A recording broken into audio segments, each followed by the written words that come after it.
Howdy, you beautiful Bayou Bandits. This is going to be the ultimate beginner's guide in Hunt Showdown 1896, and believe me when I tell you, you won't need to watch another video to be proficient enough to go into the bayou yourself after watching this. So make sure you stay till the end. And I do have a lot of other guides that are going to be mentioned in this video of topics that are going to be in the game, but I will not be covering them completely in depth because I already have guides for those, so I will link those down in the description. I will also bring this up on the video to show you a tip. That's not going to be necessarily something I need to tell you since it's a beginner's guide, but it will be something informative and quick to learn. But if you guys like this type of content, don't forget to leave a like, comment, and subscribe down below, as it truly helps me in my content creation journey, as well as watching me live over on Twitch Monday through Friday, 10 a.m. to 6 p.m. EST, as well as the weekend. So keep your eyes peeled for that schedule. And then if you want to go above and beyond and truly have the best way to support me, check me out over on Patreon. I would greatly appreciate the support. But with that being said, I'll see you in the bayou. Hunt Showdown is an extraction shooter based in the year of 1896 and takes place in the Louisiana Bayou, as well as one particular map in the Colorado mountains named Mammon's Gulch, which is a lot of fun and a beautiful map to play on. But the main objective in Hunt Showdown is to obtain one of the bounty tokens and extract safely. Essentially, there are targets on the map named bosses, and your job is to kill, banish, and then wait for the token, pick up the token, and head to extract. But to find the bosses, you're going to need to find clues that are spread around the entire map, and once you find 3, it will show you exactly where the boss lair is. Each boss has a lair that they roam around in, usually not very big, and they cannot come outside of the compound, unless we are talking about wild targets, which are smaller bosses that don't have as much health and usually roam outside of compounds and around the map. All of the regular bosses and the wild targets give you 2 tokens each that 2 people on your team can take to extract. The only exception is Hellborn, who is a wild target, and he only gives you 1 token. He also has another exception where he is the only boss that is banished upon being killed, and you do not have to wait a specific time to be able to pick up the token. Something to note in this game, every single bounty token, it gives you the exact same amount. So there used to be a different amount on different bounties depending on how many compounds were in its search. But now it doesn't matter if one of the targets has a smaller search area. Every token that you get from any of the targets in this game will pay you the exact same. One tip though is that 3 compounds per map have 2 clues instead of just 1. And they are the same compounds depending on the map, but they have 2 clues that spawn every single game at those compounds. But depending on your search area and how it quote unquote grays out, and the gray out is just essentially the compounds that are no longer in the search for the boss lair when you start picking up and accumulating clues. If it grays out that compound, if you already got a clue from the compound, then you will not be able to pick up the second one that already spawned there. But essentially you're looking for these clues. Once you find 3 of them or stumble upon the boss lair before finding 3 of them, then that will locate and you will find the boss lair. You don't have to be the first team to kill and banish the boss to be able to pick up the tokens when the banishment process is done.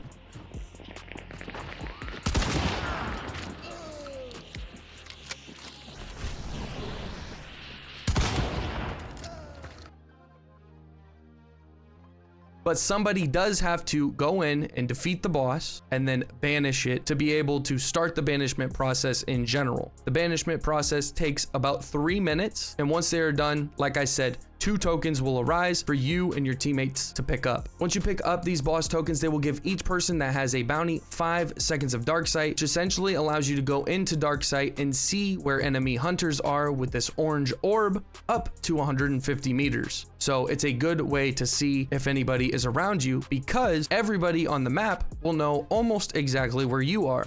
But you might be like, why do I have 10 at the bottom left? That is the amount of dark sight scans you have. And the reason is because if you're a solo, you have an exception if you are also carrying the trait of Magpie.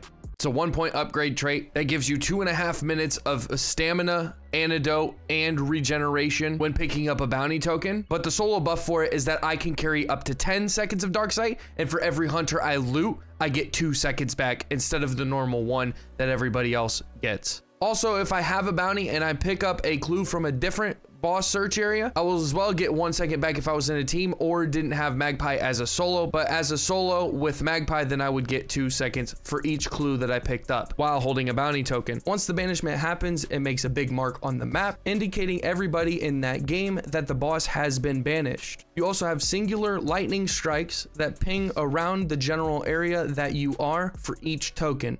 So if you and your teammate each have a token, there will be 2 separate lightning strike pings that periodically happen on the map for everyone to see. So yes, essentially you have wall hacks if you have a bounty token, up to 5 seconds of them, but everyone on the map knows where you're at, so you are at a big disadvantage from that standpoint.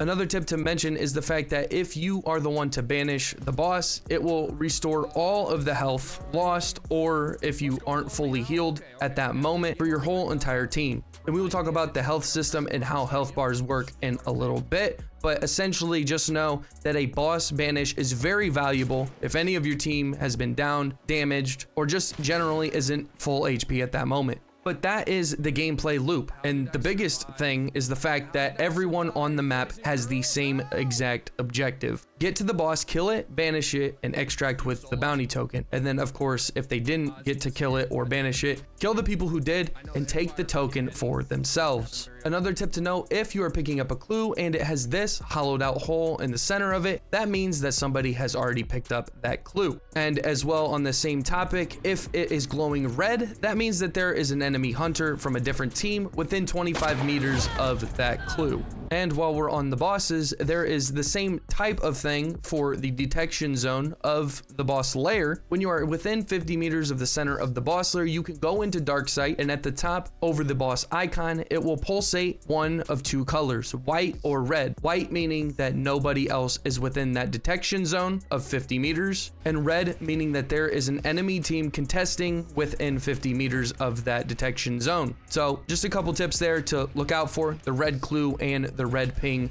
when you are fighting the boss. Now, like I said at the beginning of the video, I have a lot of guides already on my channel, so we will not be going in depth when it comes to bosses and how to kill them. But if you are at all interested, and you probably will be since you are a beginner, so I will link it down below. Go check out the ultimate boss guide that will tell you everything you need to know about all of the bosses in the game outside of Rotjaw. I also have a Rotjaw guide, so if you want to see what she does as a wild target, then watch that guide as well. Both of them will be linked in the description. That will completely cover everything that you need to know about bosses, but wait until the end of this video if you want to learn everything about those bosses. But like I said at the beginning, this video will completely cover everything you need to know to get into the game and be proficient enough. Now let's talk about PvP inside of the game. There's 12 players on each lobby, divided up by trios and duos. You can play completely solo in any of these queues, but you cannot play exclusively solos in the main bounty hunt mode. You will always be fighting in the main mode of duos or trios. There can be other solos that you can fight against. It is going to mainly be made up of duos or trios depending on which one you are playing. So of course in duos there would be 6 teams of 2, and then in trios there will be 4 teams of 3. And then if you wanted to play solo, it would break that up of course, and then 3 teams of 3 with a solo and another duo, or 2 more solos. It would just fill it up till 12 if you didn't play in a trio yourself. Now that you know what your task is at hand and the fact that there could be a lot of players at one time on the map, let's talk about how the map runs, what type of things you can loot from it, how to loot enemy hunters, take their guns, and essentially extract to end the game. So pulling up your map, you have 3 extraction points. These are where you can go at any point in the game and leave. If you have a bounty token, you can go. If you don't have a bounty token, you can go. It is completely up to you when you want to leave. But of course, your main objective is to leave with a bounty token. Those extracts are not the same every single game. They are completely random, but always on the edge of the map. One tip here when looking at the map is all of these roads are usually a chance for a team or player spawn. I'm not saying only these roads that I'm pointing at, but I'm giving an example that the roads coming off from the sides of the map are where players are going to be spawning, and you can only spawn on the sides of the map. There are no middle of the map spawns or more inland spawns. So when you're coming off of one of these spawns, don't forget to be looking left and right when you're crossing roads, because you might see enemy teams moving across into the compounds. Then what else you can easily observe from looking at the map are the resupply points. The resupply points are going to have 4 locations randomly spread across the map, and these are all shown at the beginning of the game. So you do not have to wonder where they're at, just pull up the map and look right here. Every resupply point is going to have regular ammo boxes, 1 special ammo box, med kits, and a toolbox. And all the regular supply points also come with a melee weapon and a lantern that you can pick up. The boats do not come with lanterns or melee weapons. There's also a different special ammo box that is a lot smaller and gives you the option to switch to a new special ammo. The other special ammo that's next to the regular ammo boxes is just going to refill the special ammo that you already brought into the game. But this specific special ammo box that I'm talking about, that can spawn right here, but it doesn't spawn every single game. So just keep your eyes out if you're interested in upgrading your gun's ammo or getting a different ammo in general. During the events, there will be other things that you can interact with at these supply points with your pledge marks. And the pledge marks are exclusively tied to the event that is going on at that moment.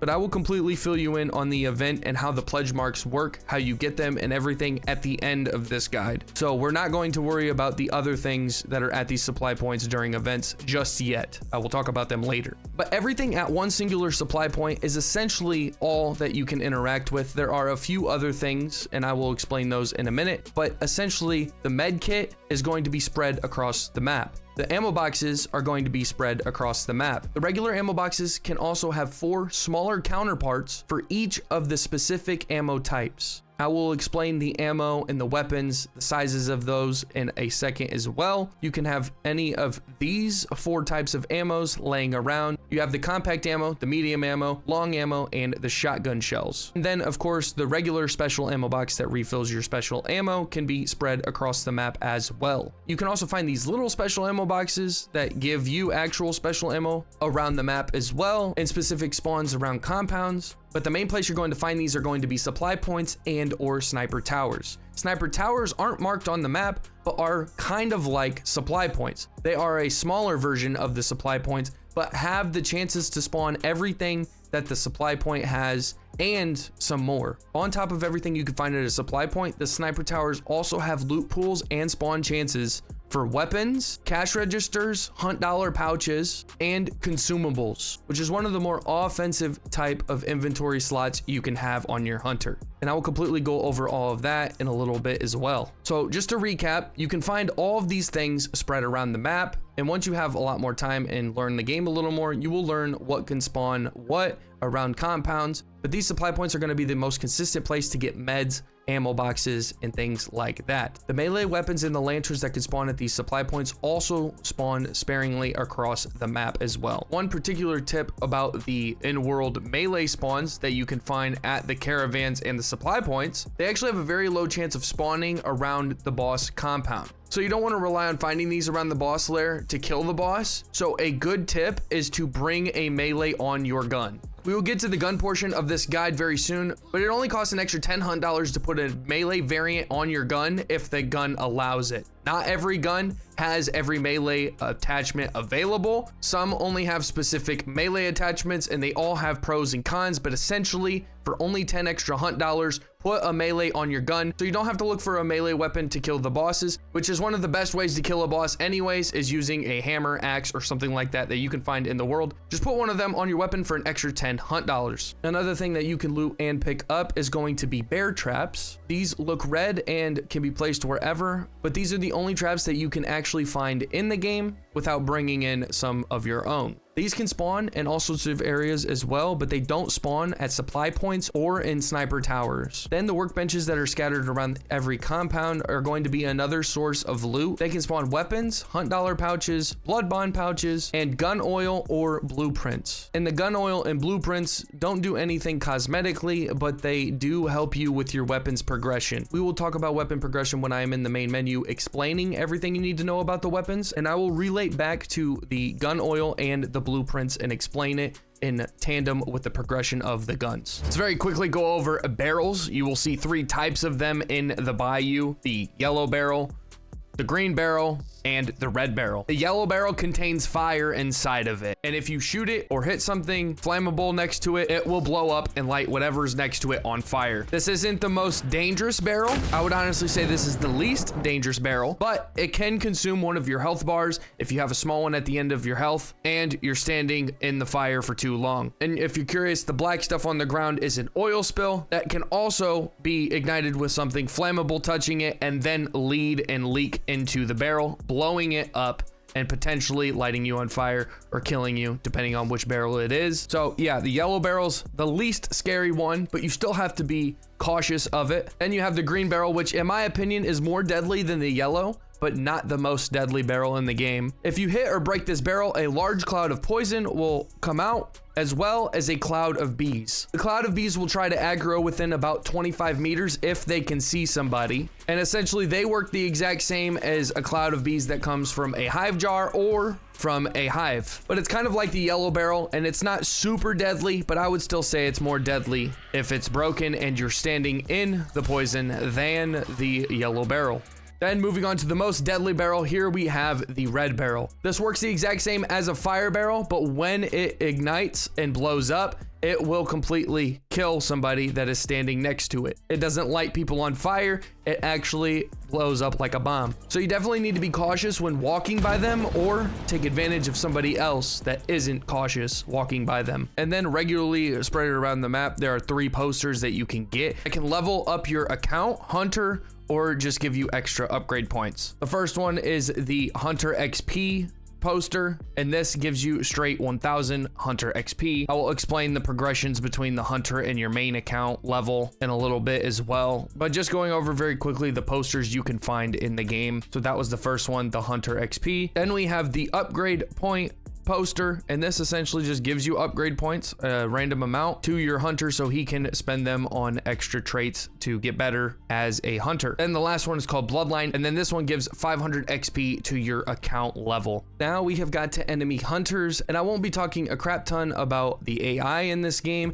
There is a lot of zombies and other types of mobs that can get in your way and distract you from getting to the ultimate goal of the victory with the bounty token, but I will hopefully get a guide out within the next few days about all of the AI types in the game for beginners and make it super easy to understand for you guys so you guys can master all of the types of AI in the game. But like I said, back to hunters. Something that is very nice in this game that sets it apart from all of the other FPS games is that the TTK, or time to kill, is very consistent when fighting other players. Usually almost every gun in the game will take 2 shots to the chest. Of course, unless you have something that is a close range powerhouse like a shotgun, or you get a well-placed shot on their head. There's a few other exceptions, but essentially the shotguns are the main ones. You can have one of the worst pistols in the game, and as long as you are somewhat in a decent distance from them, you can take 2 shots at their torso and kill them. You don't have to worry about hitting somebody 3 to 10 times like some other games that are out on the market, and it feels insanely good when fighting other players. A tip in this little segment is going to be that there is an audible difference from hitting a shot that is just a shot to the body, like this,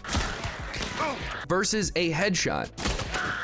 It is something that will take a lot of time learning the different sound for the headshot, but essentially this tip is that you need to pay attention, because if you hit them in the head at a far distance, that sound can tell you if you weren't completely sure. But I know a lot of people have a hard time hearing it consistently since they are new to the game and getting used to all of the sounds in the game. Once you or someone on your team has gotten a kill, the hunter will be laying on the ground. You and everyone that's not on his team in the lobby will be able to loot his body once by just going up and interacting with his body, and it will give you something random back depending on what you have used in the game already. If you are full on your tool slots and consumable slots, it will grant you a random amount of hunt dollars from 50 to 1,000, but usually it just gives you 50. When you loot this hunter, it cannot give you any ammo back or anything like that. It is simply going to be a refill on your tools, a random consumable back to you, or the money. Those are the only things you're going to be able to loot outside of events. And like I said, at the end of this video, I will completely go over events, because there actually is a very interesting dynamic to looting hunters in this specific event. So stay till the end and I will go over what that is for looting bodies. Then the next part of looting a hunter, when you kill them, they drop both of their weapons on the ground. You can just walk over them until they show up on your screen to interact with, and then pick them up.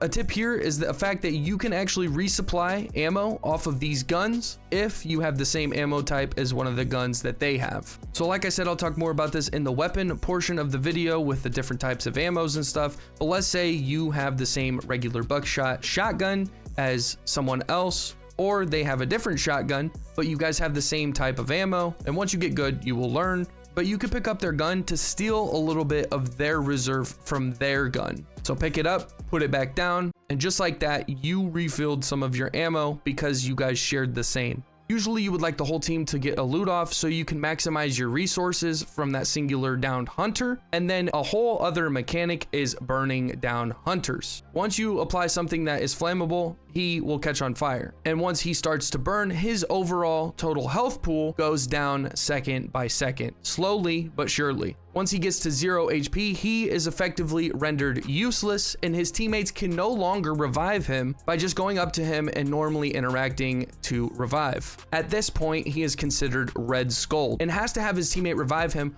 while holding a bounty token. If the teammate does not have a bounty token, like I said, he will not even be able to attempt to revive this person. And when he does have a bounty token and is trying to revive his Red Skull teammate, he will sacrifice one of his health bars in return for his teammate who has been effectively taken out of the game to come back to life. That teammate will stand up with the lost health bar of his other teammate who gave it to him, but will only have a max HP of 50. And like I said, we will talk all about the health bar system in this game very shortly, but just know that if you are Red Skulled and burnt out, you can't get up unless your teammates are reviving you with the bounty and willing to sacrifice one of their own health bars. A tip here is to note that even if you are reviving your Red Skull teammate and only have one bar yourself, 50 HP, you will be able to sacrifice 49 HP, leaving you with 1 HP until your charred effect has gone away. Which, by the way, the char effect is what happens when you are on fire and it goes down to a specific amount of HP, but doesn't completely eat off another chunk. So if I was burning and I lost half of a 50 chunk, I would be charred for 25 when the fire was extinguished, and then slowly over time the charred effect would go away off of that health bar. But again, to reiterate off this tip, you can still revive your teammate that is Red Skulled if you yourself only have 1 health bar. Another aspect of PvP is when you die. It comes to this screen, you can see what gun, what ammo, who killed you, how far they killed you, how much time left is in the game, and if they headshot you or not. You can see your health pool at the bottom. And the main features here is the fact that you can spectate them and check the kill view, but only after you have no chance to come back. So if everyone on your team is dead, then you can check these. If you're playing solo and don't want to use your necromancer, then you can forfeit that ability and check the kill view and the spectate.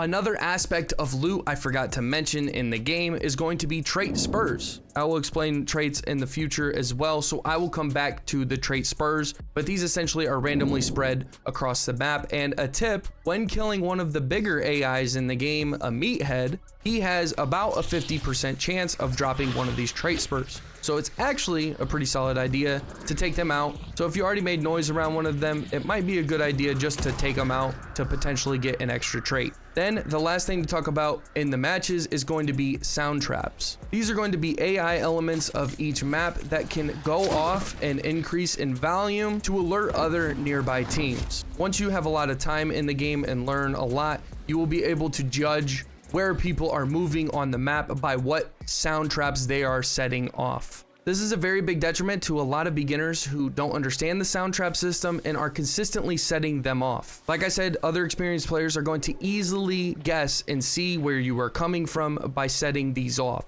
So they are pivotal to not be setting off left and right. Now, of course, it's not going to completely kill you by setting off a sound trap, but it is going to give a sound cue to nearby teams and potentially put you in a very bad spot. Let me quickly go over the different types of sound traps in this game. Let's talk about Mammoth's Gulch because it actually has 2 different types of AI sound traps that none of the other 3 maps have. You have cows and bats.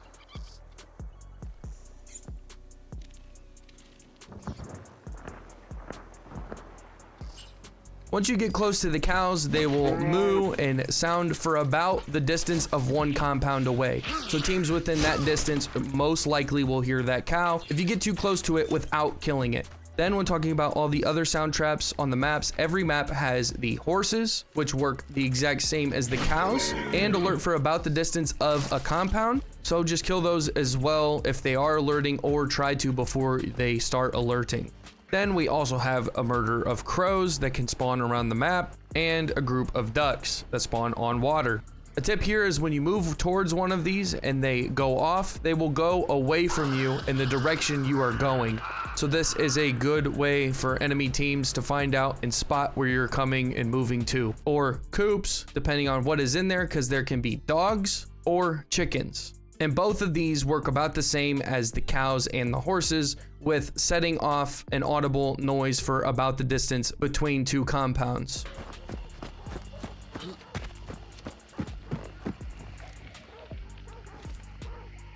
However, the kennels have a lantern that you can destruct and get rid of whatever is the sound trap, the dogs or the chickens. But the tip for this scenario, do not shoot it with a loud gun. Shooting can be heard across the entire map. However, these sound traps can only be heard to the next compound over. So it doesn't make sense to tell everyone on the map that you are at a specific compound. If you do shoot it with a suppressor or throw one of your tools at it. A couple of the AIs that are actually going to fight you are technically considered sound traps, and I will just quickly go over these. But like I said earlier, if you want to see in the very near future from me a beginner friendly AI guide, then let me know in the comments, as well as leaving a like and subscribe for that in the future. But let me quickly go over the 2 AIs that I believe to be big sound traps. Now, every AI is going to be a sound trap in their own regard because you're going to have to make a little noise to kill them, but let me quickly go over the 2 loud ones that you're going to be cautious of. You first have the Immolator, which is essentially a fire molten dude who runs pretty fast when he first sees and engages with you, and is vulnerable to blunt damage. I'll talk about what's blunt damage and all of that with the weapons, but essentially you do not want to hit anything sharp on him. He will explode and he will catch you on fire, taking some of your health bars with him. But he can be very loud when he first sees you, so it's kind of like a sound trap. Like I said, try not to alert him if there's other players around. They will know that somebody else is there. And the same goes with the hives. The hives are a very loud AI when they see and engage with you, and she throws out a cloud of bees which ends up poisoning you and damaging you at the same time. Being poisoned in this game is one of the 3 effects that you can have on your body, and being poisoned just essentially does not allow you to heal. You can stop bleeds or being on fire, but you cannot heal until you are not poisoned. But this hive essentially has a head on the side of her body, and that is where she is going to take the most damage. So when you're meleeing and trying to kill her, go for her head. But that essentially is the guide for the gameplay loop and the things that you need to worry about in the game. Now let's go to the main menu and talk about all of the extra systems to get you ready for the bayou. All right, so this is the main menu of On Showdown 1896. Let's start from the top left and talk about the prestige ranks, the hunt dollars, and the blood bonds, and kind of describe what the difference is between everything. So essentially you have a prestige level and a rank. The rank goes up to 100 for each prestige, and then it goes up to 100 total prestiges. You do not have to prestige, but once you get to level 100, you will have the option to prestige. So you get your account rank for that specific prestige to 100, and then you have the option to go up 1 prestige. So that is pretty self-explanatory, and in a couple of minutes I will talk about the prestige. If you would like to see your rewards and what you get between the levels of your ranks and then the prestige levels, you're going to go down to progression and then hit bloodline and prestige. Right here is going to show all of the bloodline levels right here, and essentially this is the level that I'm talking about right here, your rank. This goes up to 100, and every time you do a prestige, you will unlock traits, tools, and consumables. All of the weapons in the game are unlocked from level 1, as well as the custom special ammos that can be equipped on those guns will all be unlocked at level 1. You do not have to grind for those. I'll talk a little bit more about those in a second, but going through the levels of that specific prestige, you will be grinding for these items. And as you can see, once you get to about level 62, then you start only earning hunt dollars all the way until you get to the last rank, and then it resets for, as you can see right here, 25,000 XP. And each time you hit that, you will be granted 1,000 hunt dollars. Now this is the prestige level down here to show everything that you can obtain at each level of the prestiges. And once you get to 100, you get Mr. John Victor, the man, the myth, the legend. But yeah, when you ultimately prestige, you will lose all of your items that you have gained during that prestige. So guns, hunters that are leveled up and in your roster, you will lose all of them. I haven't prestiged in a very long time, but I believe you start with 5,000 to 8,000 hunt dollars. And of course, you have to grind through the ranks again. But like I told you earlier, you only really have to worry about traits, tools, and consumables, which not having those can be annoying as well. So that is something to think about. And if you're asking if prestiging is really worth it, I ask you one simple question: is the cosmetics in this menu right here worth it to you? If so, I say go ahead and prestige, do the grind, and try and have fun while playing hunt. If not, then there's nothing wrong with that. Each level is always going to give you something that is a cosmetic or blood bonds and hunt dollars. Now that segues into the next topic. Like I said, this is the main menu, and we are going to start with the hunt dollars. The hunt dollars is what you are going to earn and obtain while playing the game. But the hunt dollars are going to be used to buy your hunters and then eventually outfit your hunters with gear that costs hunt dollars. So the economy is winning the game and doing things that pay you hunt dollars, and then you spend those on your loadouts and your hunters. The blood bonds, however, are the premium currency for this game, which are mainly only able to be purchased. You can obtain a very small amount of blood bonds by just playing the game, but it's not enough to consistently be able to purchase any cosmetics in this game. The most reliable way to get blood bonds at the moment is to come here and look at your weekly challenges. Completing these weekly challenges will give you blood bonds in return. But considering the prices of a lot of the cosmetics in this game, if you complete all of your weekly challenges, it only gives you 50 blood bonds, and 50 blood bonds is not even going to be close to enough to buy a cosmetic in this game. Most hunters and cosmetics range from about 500 to 1,000 blood bonds. So as you can see, only getting 50 a week is just not that much. So that is why over here in the store, they have the option for you to purchase blood bond bundles, because that is like V-Bucks to Fortnite or COD points to Call of Duty. Once you do have blood bonds, if you would like to spend them on any cosmetics, same spot on the store. Here are bundles that are showing up for a reduced price for multiple skins or hunter, just like that. Like I said, a reduced price since it's in a bundle. If you're looking for something particular in the store, you can navigate over here to equipment skins and find what's new. If you only want the discounted items to see if you can afford these, then you're going to click on discounted, and then all the other available equipment skins is going to be on that tab right there. If you want to see hunters, scroll down one more time, and here are the discounted hunters and all of the hunters you don't have right here. The next one is the DLC, and I have all of them at the moment, but this is where you're going to be able to link to it and purchase it. But this is not paid for in blood bonds. You actually have to pay real life money for these, and you can get specific charms on discount and then the ones that are just available. Newly added is equipment animations, and you can come down here, click this, and see the available animations, and if you like them, purchase them for blood bonds. Then if you're interested in the battle pass that is currently running, you can click battle pass at the top, rewards, and it will show you all of the rewards in battle pass going from left to right, and then your current level that you are on at the moment, and everything you click on, it will showcase what it is. You could spin it around and completely look all over it.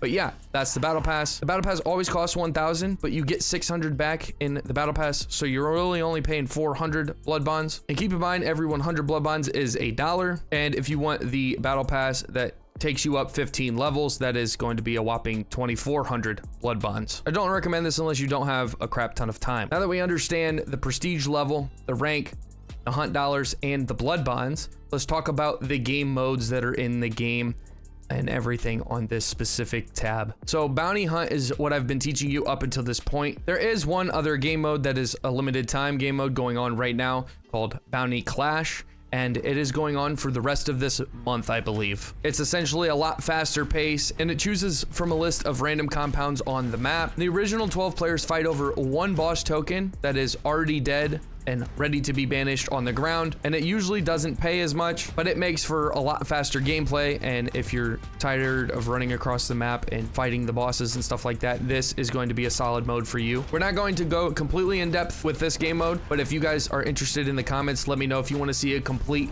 beginner's guide to Bounty Clash, and I will have that out very soon if you guys are actually interested. Like I said, we've been talking about it this whole entire video, and that is what you are mainly going to play when you play this game, but you already understand the gist of Bounty Hunt. Now let's talk about Soul Survivor for a few seconds. Like I said, I have a beginner's guide for a lot of these systems in the game, and Soul Survivor is no different. I have an ultimate beginner's guide which explains exactly how the game works, and it gives you a bunch of games of gameplay and to see how a veteran in this game actually plays this mode. So if you guys are interested in Soul Survivor, I'll have the Soul Survivor guide in the description, but let me give you a 30-second rundown on this game mode. Essentially, you pick a random loadout that it gives you, and then everybody in the map is solos. The loot is more spread around and dispersed like a battle royale. You really just start with a medkit, a melee, and a random weapon in this mode, and you pretty much have to loot and find the rest of your loadout. The first person to close 4 rifts, which is essentially the same thing as clues, activates the wellspring, and essentially it marks you on the map, and everyone else has to come and try and take it from you. And the last person alive wins and survives with their hunter, meaning that you can use that hunter that you got from Soul Survivor in the main game mode, but you have to win. And then of course you keep all of the loot you found. So any specific guns, tools, or consumables, any of the traits, and all of the experience that you get for that specific hunter, you can take it and bring it into Bounty Hunt. So it's a cool game mode. It's not very popular, and there is no MMR. So you're going to be playing against all sorts of different ranks. A lot of the times newbies will come in and completely get decimated because, like I said, there's no MMR, which stands for matchmaking rating, that matches you with somebody that is close to your MMR. Then you have the shooting range, which is a good place to test stuff out, but that's pretty self-explanatory, as well as a tutorial. This tutorial is actually very solid, but if you have watched up until this point, I don't believe that you will need to use it. If you're a complete beginner and have never played Hunt, I do recommend you play this, even though you're watching a video about it, but you do not need to at all. Then when we come down here, we can see our stats for the last game and see how it turned out. You can also see team details for everybody that was in the server. And then if you're curious, you can see the match MMR for the specific teams in yellow over here, and then white is the individual MMR for each player. As you can see, there are 6 of these stars. The highest MMR you can get to is 6, and then the lowest being 1. So if you're interested in seeing what MMR people are, then just scroll down and see. However, you can only see people's names if they have picked up the bounty, killed you, or you have killed them. If they haven't done one of those 3 things, then you will not know what their name is, and it will just say unknown player. Then when you come to summary, it will literally tell you and break down exactly how much XP you got last game, how much hunt dollars and event points, and all of that. So when going into Bounty Hunt, this is the main menu. As you can see, you can invite some players if you want. Of course, like I said earlier, up to 3 players per team, and duos or trios. If you don't have any friends to play with, but you don't want to go in completely by yourself, then you can move this up, and that will bring up 2 random teammates that will fill in completely on their own once you hit find teammates. But one thing you have to learn is the fact that if you don't play at a disadvantage in numbers, and when I mean in numbers, I'm talking about the size of your team, then you won't be getting a bonus for money. If you play solos against trios, that will grant you the biggest bonus and pay you the most amount of money that you can get playing this game. If you want to play duos, then it cuts it in half because it's not as hard as playing against teams of 3. So if you want to make money, try playing by yourself or maybe with a duo in trios, and it will pay a lot more since you're at a disadvantage numbers wise. Then right here you have the Dark Tribute, which just says that you get 4 rewards a day. This restarts every day, and this means that you get event points for hitting that threshold. So just play the game and you will move this bar up, and each item right here is a random reward that will come to you once you hit claim. Then of course, like I said, the weekly challenges down here, and you can view all challenges, and every challenge is the same for everybody in the game. So for week 1 of a new event, expect everyone to be doing things that revolve around these challenges. So you will probably see the 1865 carbine a lot. You'll probably see a lot of pistols. Just anything else on this, expect to see a lot of if it needs a specific goal or gun to be used. Another cool thing that Crytek did is the fact that in 2 weeks, let's say it goes to this one and you have 2 more weeks of challenges. And let's say you started in 2 weeks from now and you have all 3 of these weeks to be able to complete. You do not have to be here during this week to be able to complete it in the future. So if you start when this week goes live, you can still get access to the second week and the first week and complete them at your own pace, which is a pretty cool touch in my opinion. The prestige level and the rank as well, all right here above everyone's heads. If you want to see your team's loadout / stats, press shift and inspect equipment right here. It will bring up your whole loadout. And if I had a teammate right here and a teammate right here, it would bring up one of these panels for what they have equipped as well. So I can know what they are bringing. And then I can press Q and E to navigate left and right. And pressing it once will show the traits that I have and the traits that they have on my left and right, of course. And then do it again to see all of the stats for us particular players. Then down here, it will show the pact that you are pledged to, the amount of upgrade points you have for this specific hunter, the name of the hunter, and the level of the hunter, as well as the health bar layout for this hunter. So if I go up here to hunters, it will bring me to the hunter selection screen. These are all the hunters that I have leveled up, and on the left, it says the amount of upgrade points they have available to spend, and then the level that they are, as well as the pack that they are pledged to at the top.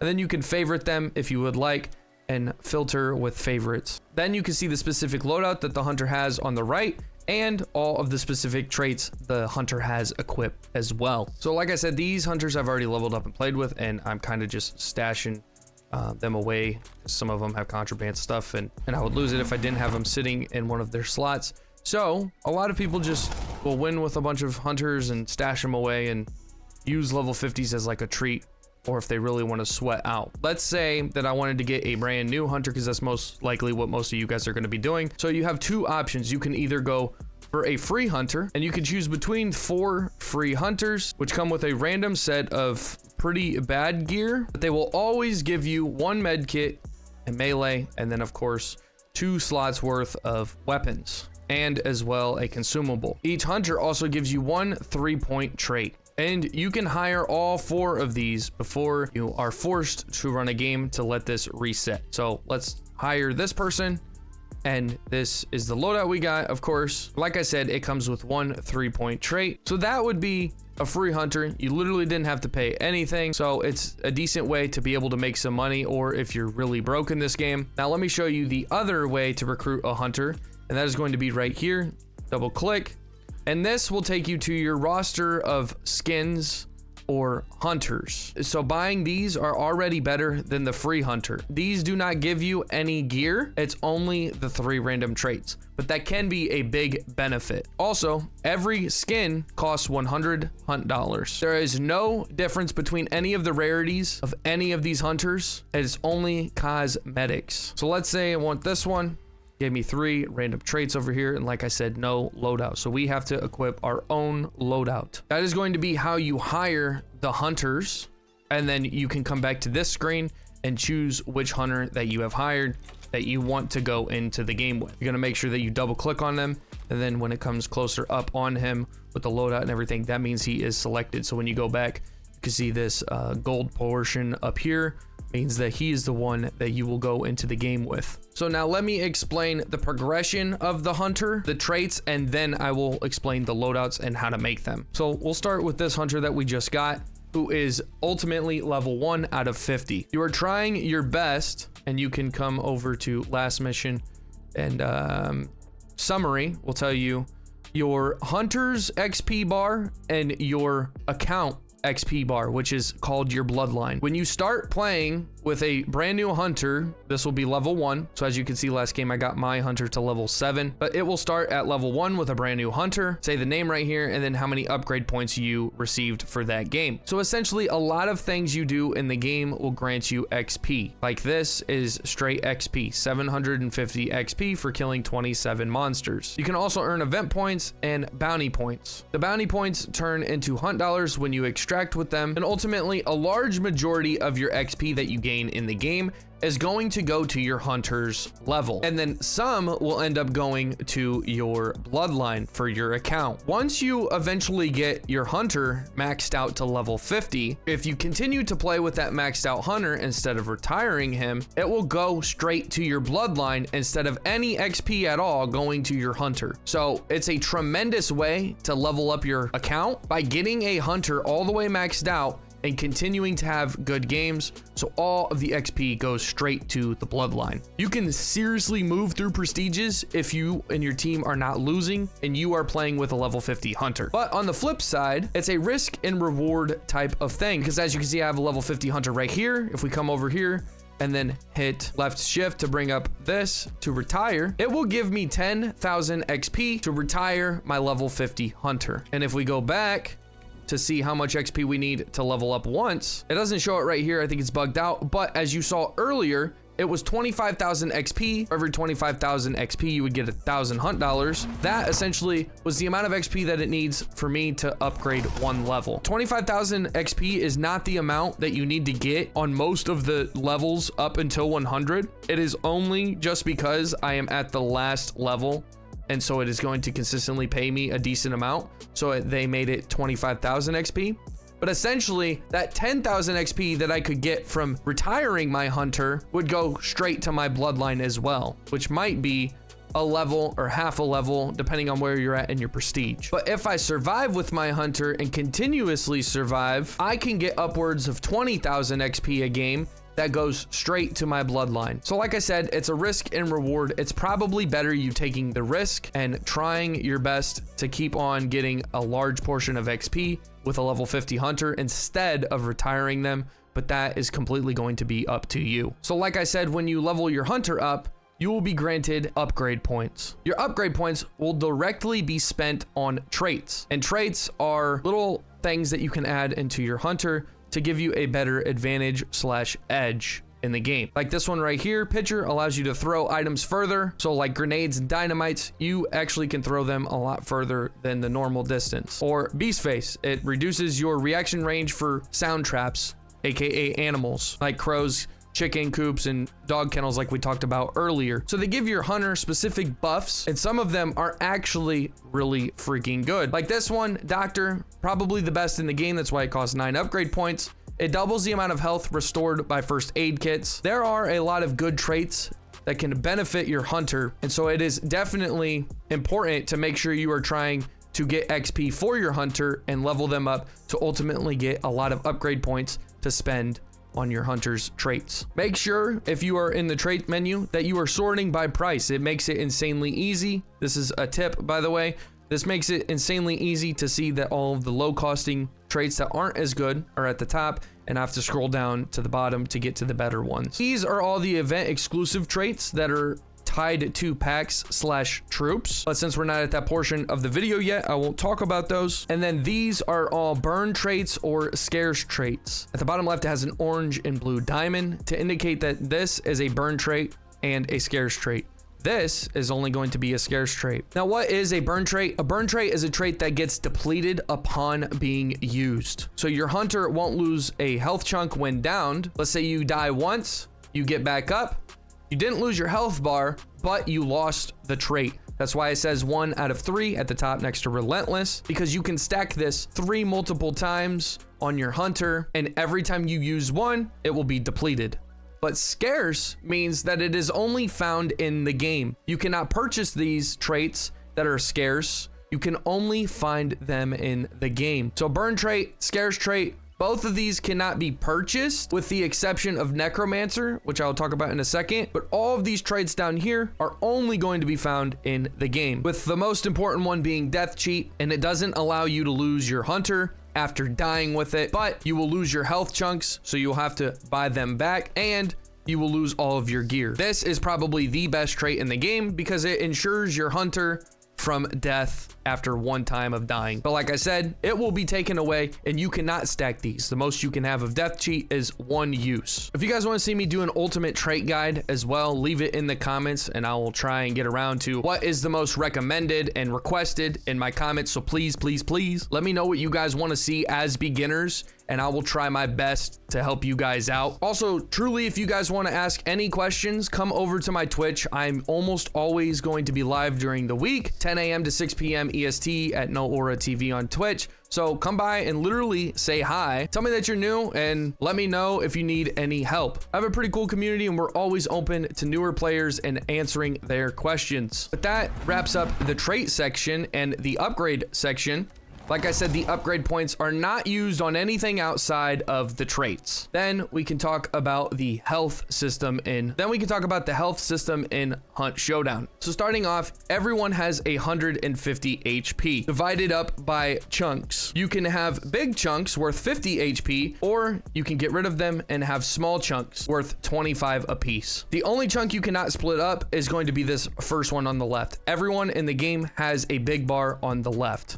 And when you get damaged, it goes from the right to the left. Of course, these minus symbols are going to allow you to remove your health bars to respec them how you see fit. As a solo, I personally like having 3 big bars because sometimes you might not get too damaged. You might get hit by a zombie or an armored, an AI, or even somebody that shot from a very far distance, but it didn't do a lot of damage. If I have these big bars and they don't take enough health to go into the next health bar, then it will regen by itself all the way full to 150 HP. If I had 2 small bars at the end, then if I got hit by a zombie or an armored or even a player at a far distance, there's not as much leeway, so it could creep in to the next 25 chunk, and then when it restores slowly after I'm not taking any incoming damage, it will stop right here, and then I will have to find meds to boost it all the way back up to this side of the 25 chunk. So like I said, the 50 bars are just a little more lenient and better in my opinion for solos. But the reason why you might want small bars, because every time you die, you lose 1 health chunk. If you're playing in trios and somebody kills you, you will lose this first health bar. The next time you get up, your max health will be 125 instead of 150. Then if you were to have died with a big bar on the end, because if I am in a team and I die and I had a big bar on the end, I would minus this and my max HP when I get up would be 100 instead of 125 like this. And then theoretically, let's say that was my health bar situation. I die once, then I have this, I die again. I'm getting up only with 50 HP because the next health bar was depleted upon me reviving. Once I have used this last health bar, I am then red skulled like we talked about earlier in the guide. My teammates can't revive me unless they have a bounty token and are willing to give me one of their health bars. They have to burn off one of the health bars. Unless they are on their last one as well, then it will char all the way till 1 HP.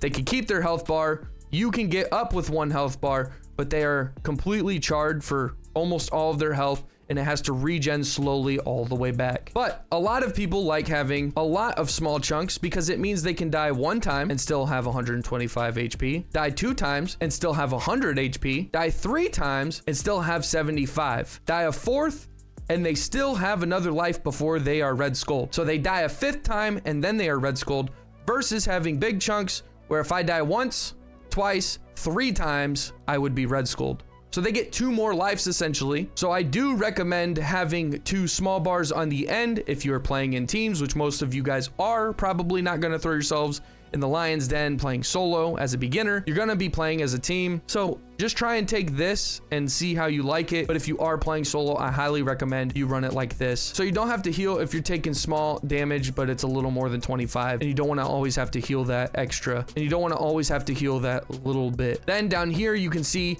if you haven't checked, every time you recruit a hunter, it will come with this health bar system. So find what you like. and then make sure it's checked. The next time you get a new hunter, it'll stay that way. Now, like I said, with Death Cheat, when you die, you're going to lose your health bars, so you have to buy them back with upgrade points. I lied. I forgot to say, you do spend upgrade points on your health bars if you need to restore them. Each 25 is going to be 1 upgrade point, and a 50 bar like this is 2 upgrade points, like it says right here. But that essentially is the health bar situation and how you're going to lose them. I also said earlier already, if you're paying attention into the guide, that once you get a boss banish, you will completely restore everyone on your team's health. So that is very important to know and to push onto a boss banish if you really need it. But that's mainly what you need to know about the health bar screen and system. So we talked about the traits, the health bars. Now let's talk about the loadouts. As well, for traits, if you don't want a specific trait, and I definitely recommend you make sure you know what traits that you can actually use in your loadout that are actually going to be beneficial for you, so you're not wasting upgrade points and trait slots. You can get rid of traits that you don't want by clicking on them, pressing space, and then hitting confirm down here. But it'll tell you, hey, you're only going to get 1 upgrade point for removing this trait. And the reason that is because you actually get paid 1 less than the trait costs. So this is steady aim. If I look over here, it is 2 upgrade points. That means it's only going to give me 1 if I already have it on my hunter and want to get rid of it. The only exception is that if it is a 1-point trait already, it will exactly give me 1 point back. Putting on and off 1-point traits is not harmful, and you can always recoup the amount that you're spending for these 1-point traits. So like this, I press space and then hit confirm. I lost it, but I got 1 point back. And I can do it again. Oh crap, I didn't mean to get that one. It's all good because it's a 1-point trait. Hit space and then hit confirm again and get rid of it. But all the other traits that are more than 1 point, if you buy it, like Quartermaster, and then I get rid of it, it would only give me 5 instead of the normal 6 that it actually costs. Now for loadouts, when you get in here and have nothing selected, it is going to look like this. These are all of the guns and weapons that you can use in the game, but you're going to want to look for filters up here, so you can look around quicker and get your loadout situated a lot faster. Now, this game is made up between 3 slots of weapons. You have a small slot, which are pistols and melees, like machete or a katana, a hammer, mainly pistols though, and then medium slots, which are usually guns that have the stocks chopped off and some of the barrel chopped off, and there are actually no melees for the medium slots. It is only weapons. And then you have large slots, which are regular sized rifles and shotguns. And you over time will learn what you're looking for, and you will use the filters very efficiently. So in making your loadouts, you essentially have 4 slots worth over here. So if I put a large slot on, I am only going to have 1 more slot to be able to put as my sidearm. So that is going to be a pistol or a melee or something like that. So I can put on a pistol and a large slot shotgun or rifle, but I can't do anything else. Or you can split it in half and do a shotgun that has its stock chopped off and its barrel chopped off, and that will give me another slot, because like I said, 4 slots in total. So I can turn the small slot off and only look for medium slots again. And since I have a medium slot shotgun, I can throw on a medium slot rifle. So I have the best of both worlds, but both of them have short stocks and short barrels. Since a small slot pistol counts as only 1 slot, you can put 2 pistols to create dualies. They have to be the same pistol, but this will create dualies and act as 2 slots. So dualies and a small shotgun. The only way you can have a 2 slot, you can have up to 5 slots, but you have to have the trait Quartermaster, which is 6 upgrade points. So when you get it, you see I have it equipped right here. Now when I come over here, it's going to allow me to have a large slot at the top. It's going to allow a medium slot. So if I had something that's close range like this crossbow, I can throw a rifle as my secondary, and that makes up for 5 total slots instead of only 4, with the pistol being my secondary or a melee. So that's how the slots work for your weapons. Now let's talk about the different sizes of bullets. Now let's talk about the different classes of bullets. There are 5 different sizes, starting with compact. These of course are going to do a lot less damage, and if you want, press shift and then come over to item details, and it'll tell you everything you need to know: the damage, the drop range, fire rate, and everything else in between, as well as traits that work with this gun. But the compact ammo is usually going to be the guns that you need to aim for the head at a distance, because it's not going to do that much, because it's not as big as a bullet. And then we get to the medium ammo, and these things start to pack a little more of a punch. And then the long ammo, which is usually the meta in this game. A lot of people use this because it has the most damage and usually the higher velocities, meaning it's a lot easier to land and hit shots at a distance. The bullets also have increased penetration the more you go up. So the compact doesn't penetrate as good as this medium, and then the medium right here doesn't penetrate as good as the long ammo. And then we get to shotguns. And of course, that's pretty self-explanatory, just all the shotguns in the game. And then the last category, which is special ammo. All of these take special ammo, and you are going to have to resupply with special ammo boxes. Regular ammo boxes will not help you resupply any ammo from these weapons. You can also use these filters if you're so interested, but I don't bother. So we just went over the slots and the combinations you can use between those, the different types of ammo categories. Now that we talked about all of the slots and how those add up, as well as all the ammo categories, let's talk about the weapon progression. So I said this a little bit earlier in the video, but all of the guns are accessible at level 1 of your prestige. All of the special ammos that can be used in the guns are available at level 1. So you do not have to grind to get better of either of those, but you do have to grind to get the next variant in that specific gun tree. So we start with the Frontier 73C right here. Next unlock is going to be the Frontier 73C Marksman. We will not start with this at level 1. We will have to progress while using this gun in the game to be able to unlock the Marksman variant, which the Marksman is just a scope. Now, if you want to see how much more XP you need to get for that specific gun, and to see what variants you can even unlock on that gun, then you're going to click on it and press Shift, and then come down here to progression. This will show you all of the available variants in the game for this gun. And then down here, it'll tell you how much XP you need to get to the next one. So that is the progression, and it's pretty self-explanatory. Killing bosses, killing hunters, killing AI with the guns is going to give you XP. One tip to note is that the last hit on the boss when you're killing it will be what gets the XP. So if you're going through your prestige and you really want to level up your gun, whatever gun it is, try your best to hit the last shot on the boss so you get all of that XP straight into your gun. And then of course, just killing players is going to be the next best thing. But yeah, that's how the progression goes. Like I said, all of the guns are available at level 1. All of the custom ammos are available at level 1. You just have to grind for the extra variants for that specific gun in that specific tree. Now let's go over all the special ammos and what they do in the game. We'll start with the compact. We're going to hit Shift again, come down to ammunition. It is going to show all the available special ammos for this gun. Whatever you are clicking on, it will compare to the base ammo. So as you can see up here, it is going to be highlighted, and then the white is going to be the base ammo. So high velocity over here is going to do 104 damage versus the base ammo is going to do 110 for this gun. But let's start with FMJ. FMJ is going to be one of the most essential special ammos in the game because it allows you to retain a lot of your damage through walls.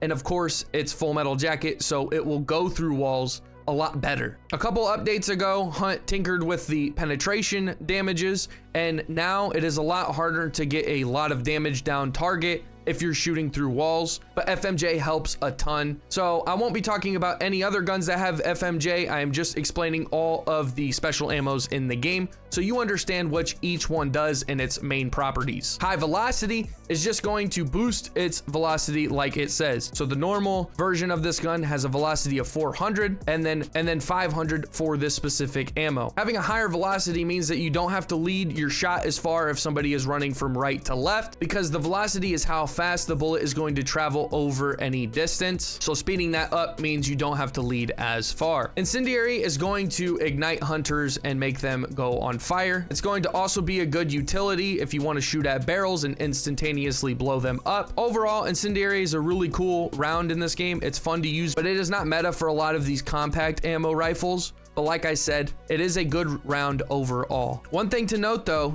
depending on your ammo class, so compact, medium, long, all of those have a damage drop off range, meaning that once it gets to a certain point, the damage will start to go down. Compact has a damage drop-off range of 20 meters. Medium range has a damage drop-off of 30 meters, and then long is at 40. So this means with incendiary, you will be able to ignite somebody by shooting them at the upper torso within 20 meters. If they are 21 or further, you will not be able to ignite them with one shot to the chest. You will have to hit them twice at that point. And same goes with the damage, since it's called damage drop-off. You will do the full amount of damage that that bullet or gun does up until that point falls off. So down here, the normal 110 damage will be applied if I hit somebody in the upper torso within 20 meters. Once they hit 21 and further, it starts to drop off. Of course, hitting them in arms and legs does not do the exact 110 or whatever your gun does, because it doesn't count as the same hitbox as your chest or head, so it doesn't deal as much damage. But long story short, incendiary is a good bullet to use. Tinker with it, try it out, and see if you can have any fun. Then poison is self-explanatory. It damages you for the amount that the bullet hits, and then it adds the poison effect for a specific amount of time. And then the poison does not allow you to heal, like I talked about earlier in the video. Both of these bullets are really good for applying pressure. Since they add a negative status effect to the hunter you're shooting at, it applies a good deal of pressure and can provide for a really good push when they're taking care of getting rid of their fire or healing after they couldn't for a long time with poison. Then the new subsonic ammo, which just means that it is going to be a lot harder to hear where the gunshots are coming from. These are mainly going to be used on suppressors because they're going to be a lot harder to hear where they're shooting from, but you can also put these on guns that aren't using suppressors, and they are a little harder to hear than the regular base ammos that are all pretty loud. So that is all of those special ammos. If we run across any of these again, I won't explain them. We then have Dum Dum, which applies a bleed, and it works the same as the incendiary, as if it hits within its damage drop-off range for that specific gun, which in this case, it's a Maynard sniper, which is a medium ammo bullet, meaning that the drop-off range is 30 meters. If I hit somebody in the upper torso within 30 meters with this gun, since it is a medium ammo bullet, they will receive a heavy bleed. And it is no joke, 1.12 seconds to take care of the bleed when being hit by this exact bullet, and if you don't, you are a dead man. So Dum Dum applies insane amounts of pressure. We then have explosive ammo for some guns, and this is just like a blast radius that is exploded upon impact, and it's usually a meme, but if you have something that can shoot it very fast, it can be somewhat deadly. It can be a solid utility item, as it can get rid of concertina wires, and it can get rid of doors and shutters and things like that. But I don't really recommend it for beginners, because you kind of have to hit them dead on to do that much damage. We then have what's considered Spitzer, and this is only for long ammo rifles, but it increases the velocity by a lot, and it increases penetration. This is one of the only 2 bullets in the game that can actually collateral someone. So if somebody is standing right behind another person and you completely headshot them at the front of their head, and it goes through the back of their head and hits their teammate, it can get 2 kills in one shot. So like I said, increased penetration and increased muzzle velocity. So this is like high velocity and FMJ on the same bullet. But the negative with this is that it takes a hit damage wise. So you won't be able to consistently get downs if somebody's already been downed once with this bullet, but you will have a very high likelihood of hitting those headshots at a distance because the muzzle velocity is so high, you don't have to lead that hard. Those are all of the special ammos that you can get from all of the 3 main ammo groups. Let's talk about the special ammos in the shotguns. We have the Flechette, which is kind of like Dum Dum, where it applies a bleed, and it can apply it at a very far distance because it shoots out a bunch of shreds, but it loses most of its penetration. But it can be a good pressure special ammo, but I don't really recommend it for newbies. Just stick with buckshot or slugs. Penny shot is a very RNG type of special ammo, but it is very cheap and super effective against bosses in AI. Using penny shot in this game cuts through AI like butter, but like I said, it's RNG and the pellet spread is very random, so I do not recommend this either. I find a lot more consistency with the regular buckshot ammo, and you don't need to go resupply from special ammo boxes to resupply with the regular buckshot. And we have slugs, which is essentially one singular projectile that fires from the shotgun So you have to be a lot more accurate. You cannot get lucky with spread on the buckshot or the penny shot or anything like that, because it's only one projectile. But it's usually going to be the ammo choice if you want to be able to shoot at a medium distance of like 10 to 20 meters for shotguns. You can reliably one-tap people in the chest with these, whereas all of the other special ammos, you're not going to be one-tapping from that type of range consistently. There's also Dragon's Breath, which is pretty self-explanatory. It shoots a bunch of fire pellets at enemies, and if you get a certain amount of them to land, then the hunter will be ignited and probably losing a little bit of health bars, because the fire is a lot more intense than the regular incendiary ammo on rifles. It can be very unreliable like Flechette, and its one-tap potential is very close to you. You're not going to be able to one-tap with Flechette or Dragon's Breath from very far, so that is another negative as well, but you can ignite them and apply pressure at a decent distance. Then the last special ammo for shotguns is the Star Shell, and essentially this is the same as a flare pistol shot. You're just shooting a flare pistol. It can ignite barrels, create light on a night map, or burn into some AIs and kill them, but it's usually pretty bad. That's why it's so cheap and nobody uses this. Now let's talk about the last ammo category, and I will explain all of the special ammos for these guns as well. So the Bomb Lance is going to have a Dragon's Breath harpoon, and this is the same thing as the Dragon's Breath from the shotgun. It shoots out a bunch of pellets that try to ignite an enemy hunter, and if it doesn't connect with a bunch of pellets, then they will not ignite. The Bomb Lance harpoon is very similar to a slug and or crossbow arrow, and is very, very solid and good for the price. I love using this thing. You guys have to try it out. The steel ball is kind of like buckshot on a shotgun, and this is pretty solid as well. And definitely worth taking for only $500. And then lastly, for the Bomb Lance, we have waxed frags. Waxed meaning it can actually detonate in water, because a lot of dynamites and things like that in this game will defuse if they land in water. But this being waxed, it covers it and will allow you to explode it in water. These are pretty solid, but there's a little RNG with them. I'm not a big fan. Then the bomb launcher is just a medium slot version of the Lance and does not have the melee, but it has all of the same special ammos. And I guess I should mention the regular ammo type for this is a harpoon. You can see right here. It's a regular harpoon that is super good for killing bosses. You shoot it at something, and if it sticks, it takes like 2 seconds, and then it blows up for massive damage. There is actually no way in the game right now that if this hits an enemy hunter, they survive. There used to be, now there's not, but it's very hard and its muzzle velocity is very bad. You're not going to be sticking players consistently with this ammo type, but it is solid to keep at least one use, because there are some weapons in the game that have multiple uses right here, so you can take more than one ammo type into one game.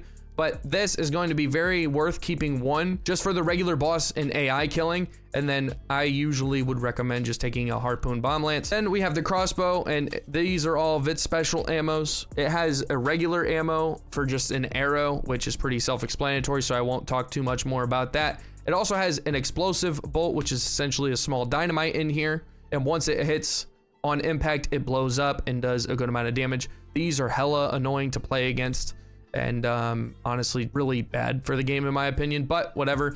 The shot bolt is literally a buckshot shell in there that flies through the air with this arrow, and once it hits something, it will shoot a shotgun shell off. So it's kind of cracked, but its trajectory is a lot harder to aim with versus the regular arrows, and especially the new version of these crossbow steel bolt arrows. These things are awesome now and essentially just work like a arrow that has a lot better velocity. Since it's steel, it flies a lot truer through the air, and the regular arrows are wooden, but this is probably going to be one of the best arrows in the game for the crossbow. And the crossbow as well has 2 slots, so if you want to bring the explosive and then bring a regular steel bolt or just regular arrows in general, you can do that on the crossbow right here. Then when we get to the Dolch, this actually doesn't have any special ammos that you can buy. It only has scarce ammo. There are a couple ammos in the game for specific guns that you can only find in the game. And I'll relate back to what I talked about earlier at the supply points with the special ammo boxes that grant you a new type of special ammo, not the ones that resupply your special ammo you already have. Those are where you're going to find these types of special ammos for the guns that cannot buy them before they come in the game. But they have Dum Dum and FMJ as well on the Dolch. And then when we come to the hand crossbow, it has Chaos Bolts, which simulates a gunfight. So it's literally just a fuse with a bunch of gunshot noises. So you can shoot these around and deceive people. It's actually pretty funny, but they aren't that good in my opinion. Then we have a choke bolt. A choke in this game takes out and extinguishes fire. These can be pretty solid for utility.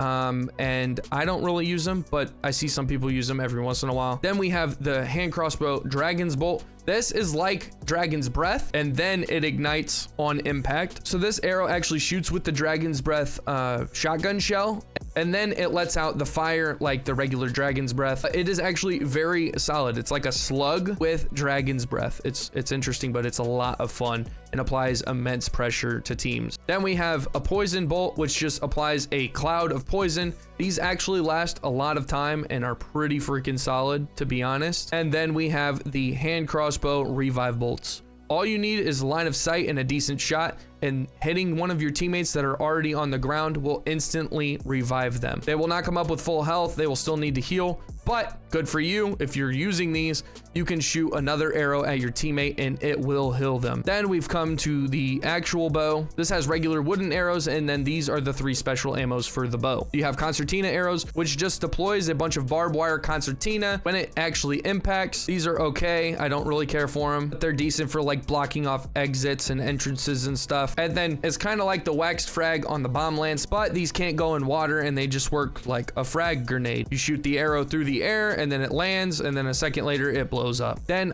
poison arrows. This applies poison to the hunter. Shooting any of the bows will apply a bleed if a hunter is hit with a regular arrow or even the poison arrow, but the benefit for the poison arrow is that it adds the poison to it. So they can stop their bleed, but they cannot heal until the poison effect has gone away. Then we've come to the last gun in the game. This is the Nitro Express, which is a 2-shot elephant gun, only having an aperture sight. You cannot toggle it off. And it has an explosive ammo, which is, like I said earlier, kind of a meme. But if you can shoot somebody's foot twice, it actually will blow them up and do a good amount of damage. And then it has Shredder, which is just a buffed version of Dum Dum. It applies intense bleed and can be wall banged pretty decently, but does not have as good of muzzle velocity. It takes a little bit of a hit. Overall, this is the best special ammo on this gun, in my personal opinion. And its regular ammo is pretty decent, but at a very far distance, it's not gonna do much damage. So that is how to make the slots work together and add them up, the different ammo categories, and all of the special ammos in the game. So now that you know how to make a loadout, let's talk about the tools and consumables. Starting off with the tools, these are going to be more utility things that you are going to bring into the game, like knives, spears, throwing knives, throwing axes, traps, and mainly your med kit. This is going to be something you're going to take every single game. The rule of thumb is usually make sure you take a med kit and a melee, and outside of that, none of the other things you have to take. These can all add great value, and I actually have a ultimate tool guide that explains all of these items in depth, and I definitely recommend you watch that after this video as well. So I won't break down every single thing here, but make sure you are taking a melee, because that is what you're going to defeat all of the regular zombies, hives, armoreds, and things like that. And then last mention about the tools, the choke bombs, like I said earlier, they extinguish fires. And the whole burning mechanic between fighting players means that a lot of people are going to be burning your down teammates, and you are going to have to either go up to them and press revive to get rid of that fire if they're not sitting in fire. If they're just on fire and you tap their body like you're going to revive them, it will get rid of the fire. Or you could throw one of these choke clouds over there and it will extinguish their bodies. Because remember, you do not want them to completely burn out, because then you have to have a token and sacrifice one of your health bars to be able to even get them back up. But like I said, check out my ultimate tools guide. You guys will understand all of the use cases for all of these and how good certain ones are. Now let's go to the consumables. These, like I said earlier, are going to be the more offensive type of item in your loadout and have a lot of healing items or support items as well. Like you can have placeable ammo boxes for your team, a placeable med kit for your team, a placeable toolbox which restores tools and consumables, or you can even go with dynamites, poison bombs, and fire bombs. So like I said, the consumables are offense. usually, while the tools are a little more defense and utility. Something to note between the shots is the weak version doesn't heal or have as long of a duration for the specific effect of that shot. A vitality will heal you completely for full HP, but the weak will not heal you for full HP. It'll only do 75 HP. To note though, all of the weak counterparts from the big versions actually take less time to use. So they do give you less of a benefit. They might not heal you for as much or last as long, but they take a little less time to inject into your vein. When it comes to things that have a lasting effect, like the stamina, the big version lasts for 10 minutes and the weak version lasts for 5. So for the regeneration, this essentially is a passive heal on you. So you take it, and then when you're in a fight and get damaged, you don't have to heal yourself after a few seconds from taking incoming damage. This, as long as it's active and still within the time, then it will start healing you. And like I said, this is the big version. It has 10 minutes worth, and the weak has 5. Then when it comes to antidote, this just doesn't allow you to be poisoned at all. So you can be in poison and it will not affect you. This lasts for 10 minutes and the weak one lasts for 5. The newest addition in this event is the recovery shot, and this essentially gives you a health bar back. So you might have died once, haven't got to the boss to be able to banish yet. You can take one of these and it'll give you your health bar back, but you still need to heal. It will not heal you. It will just give you the opportunity to be healed back from that health bar that you lost. A notable mention is the sticky bomb is a really good thing to throw on most AI. And if you throw it on a boss, it'll do usually about 75% of their health pool, making it a lot easier to finish them off. So this is a very notable choice to take, especially as a beginner. But if you want me to do a complete breakdown with the consumables very soon on my channel, leave a like, comment, and subscribe. Come over to my Twitch and tell me about it, or leave it in the comments down below. Like I said, I want to hear your guys' opinions and thoughts and what I can bring to you in the near future, because I'm here for you guys. So after making this video, I decided just to make a completely different video about the event and everything you need to know in it and how to work it. So that is going to be linked right here. Make sure you guys go check that out. You're going to need to know how to work through the events. That video is not too long though, so please go check it out after this one. You now know the main objective of this game, how to work through the menus, how to hire and upgrade hunters, make loadouts, and get into the game yourself. And that is the ultimate goal for this guide. I hope it helped you. Since most of you guys are going to be beginners or players returning after a long break to refresh on their memory, I made a video a few days ago, 55 tips for beginners that you must know. And I'm telling you, it will be a tremendous help. You should definitely check it out. And I'll lastly mention that if you appreciate this type of content, I would appreciate your support over on Patreon. So give it a consideration, and it helps me a ton. As well, I'm probably live right now, so come over to my Twitch at NOAURA TV Monday through Friday, 10 a.m. to 6 p.m. EST. And like I said, we will be live this weekend. So come stop by. I want to see you new players. Ask me any question. No question is a dumb question. I mean, there is a couple dumb questions, but I am here to answer any dumb questions or any questions at all. Please come stop by. And thank you to my patrons and supporters. I truly appreciate all of you guys. This dream is becoming possible because of you guys and your support, so I couldn't thank you enough. Thanks to everyone for watching. And like I said, check out any of the other guides that you might need in the description below, or click here to look at the 55 tips that a beginner must know in Hunt Showdown 1896. With that being said, I'll see you in the bayou.